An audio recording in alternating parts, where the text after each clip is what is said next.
guys, it's Moni. Welcome back to my channel. I don't really know what to say. This video is definitely going to be more on the serious and like more mature type of side. I really procrastinated on making this video just because I didn't really know what type of content people wanted to see. Like I said, I'm not a professional. I've never had a channel or ever done videos. So I didn't really know what type of content people really want to see, especially for the people that actually watch my content or would come across my videos. So I ended up doing it anyways just because I was like, you know what, why not? I really like it, and whoever watches it, I hope you guys like it as well. But just before we go on to the video, I want to make a disclaimer.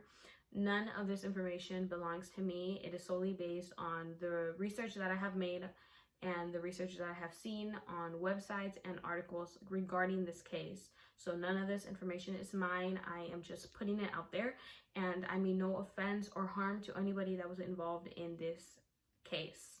So yeah, let's get on to the video.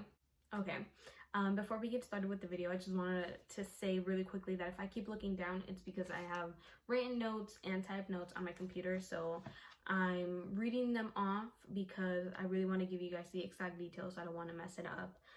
So that's why I'll be looking down. But let's get started with this case. This is the unsolved case of Hyun Jung Cindy Song. Some head details from her is that she has been missing since November 1st of 2001. She was missing from State College, Pennsylvania, and her classification is endangered missing. She's an Asian female born on February 25th, 1980, and she was only 21 years old at the time of her disappearance. Her height and weight at the time would have been 5'1" to 5'3", and she would have weighed around 110 to 130 pounds. She was wearing a rabbit costume with pink sleeveless shirt with the rabbit design printed on the front, rabbit ears, a white tennis skirt with the cotton bunny tail attached to the back, and she was actually wearing brown suede leather knee-high boots and a red knee-length hooded parka. Some distinguishing characteristics about her was that she was an Asian female, had black hair, brown eyes, she had pierced ears and an avow, and her nickname was Cindy, was born in South Korea. So going into a little bit of like backstory before she actually went missing, Cindy was born in South Korea as Hyun Jung Sung and was nicknamed Cindy. During the mid-19th, Cindy wanted to move to America with her aunt and uncle in Virginia, where she attended school. She was accepted into Penn State University after graduating high school, and she majored in integrative arts there. Cindy was in her senior year and would have graduated from Penn State in the spring of the following year. Cindy worked 2 part-time jobs, which made her very like organized and disciplined. She knew that she wanted to graduate and it was something that was going to happen. So she was very focused and disciplined. Like I said, she knew what she was going for and she was definitely going to get it. She had actually just broken up with her boyfriend a little bit before her disappearance, but investigators ruled him out as a suspect because her family and friends stated that they had a really amicable breakup. They both showed no signs that it was like harsh on them or that one of them didn't agree with it or whatever. So they stated that it was really like agreeable and they were both okay with it.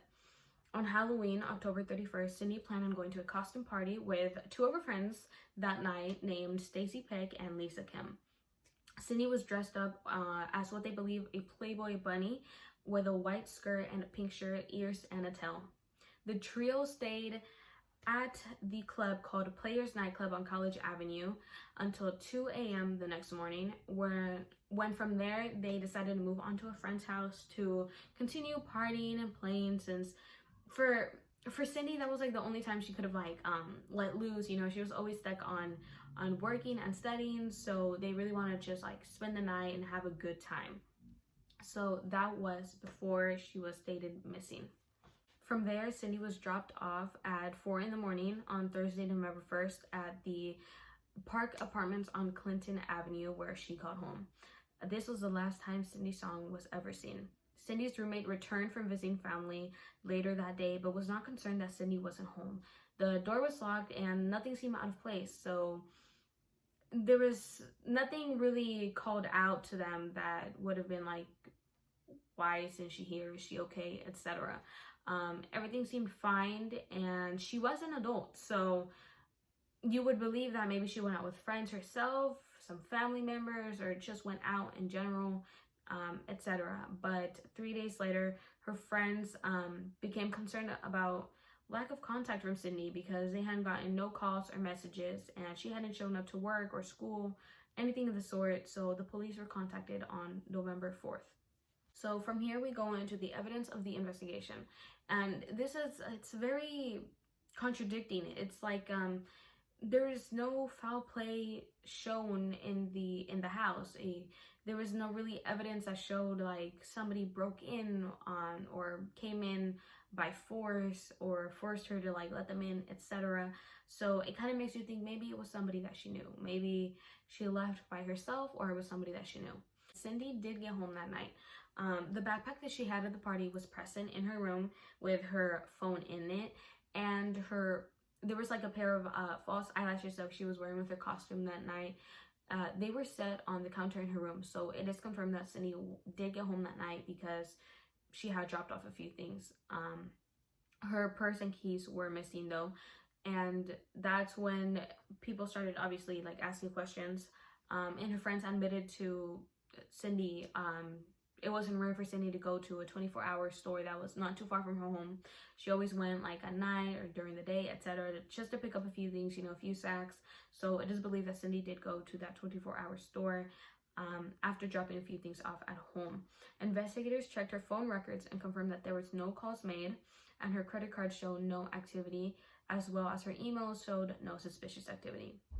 And just to point out, there were actually Britney Spears concert tickets to be set for a few days after the party, and a new receipt for a new computer to be delivered to her. So everything kind of pointed at like there is things to do and things to look forward to.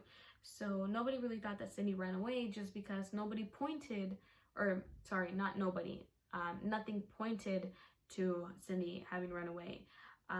First and foremost, because she didn't take anything that you would believe a runaway would take, like their backpack, extra clothes, food, or her keys, her phone, etc. Everything was there except her purse and her keys. And she left in her costume because her costume was not found in her room. So there's things to look forward to, and nobody, not even the investigators, believe that she ran away. Volunteers actually searched some woods nearby, but there was no signs or traces of Cindy. And just to add to that, it was 2001. There weren't really any GPS tracking or like social media. The way that we have it now, our technology was barely advancing or in the early 2000s. So there was really no way of tracking her or knowing her whereabouts, etc. So this is kind of where the case starts picking up a little bit. A few days later, an eyewitness came forward saying that someone who they thought was Cindy was being dragged, kicking and screaming into a car, reportedly in Philadelphia's Chinatown district, which was not too far away from where Cindy lived. But it kind of begs the question, how did she get there? Why would she have gone there? Etc., etc. But the person who was dragging, whom the witness thought was Cindy, saw the witness and yelled at them to go away and leave them alone. So out of fear, the witness did end up walking away. As time went on, though, the more the investigators asked the witness questions, they realized that the witness was kind of changing a few aspects from that night, from what she saw in her statements. And from there, they ruled her out as a witness because the change of like the storyline that she was giving them, or like the evidence from what she saw that night, was changing. They thought that she was not a very reliable source. So from there, I didn't really find any more witnesses, but I did read up on two very prominent suspects regarding this case. In 2003, bank robber and serial killer Hugo Selenski was brought in as a suspect. An informant stated that Selenski and his accomplice Michael Kurowski, sorry if I butcher the names, were abducting a woman that night, and they kept her in a walk-in freezer until she died. Selenski admitted to abducting Cindy, but stated that Kurowski was the one who killed her and kept her bunny ears as a souvenir. Selenski said that he and Kurowski mistook Cindy as a sex worker, and Selenski said that Cindy's body was buried in Luzerne County, Pennsylvania. Police searched Selenski's home. Multiple bodies were found buried in his home, but none were actually identified as Cindy's. One of these bodies were actually Michael Kurowski and his girlfriend, Tammy Fassett. So when Kurowski was found, it meant that investigators hit a dead end with the search for Cindy's body, because Kurowski was the one who killed her. So he would have been the only one who knew where he kept her or buried her, according to Selensky. Because Selensky was the one who said that Kurowski killed her. So that's when they hit a dead end. And from more investigations obviously on the investigator side, they did find more bodies at their home, or in Selensky's home, and a few of the bodies were local drug dealers, but he was never charged. So it was very like hush hush, and nobody really knows what went on there. I obviously didn't do more investigating on that because we're focusing on Cindy Song, but there were no other suspects, and police were unable to prove Selensky's involvement in Cindy's kidnapping, and he was never charged.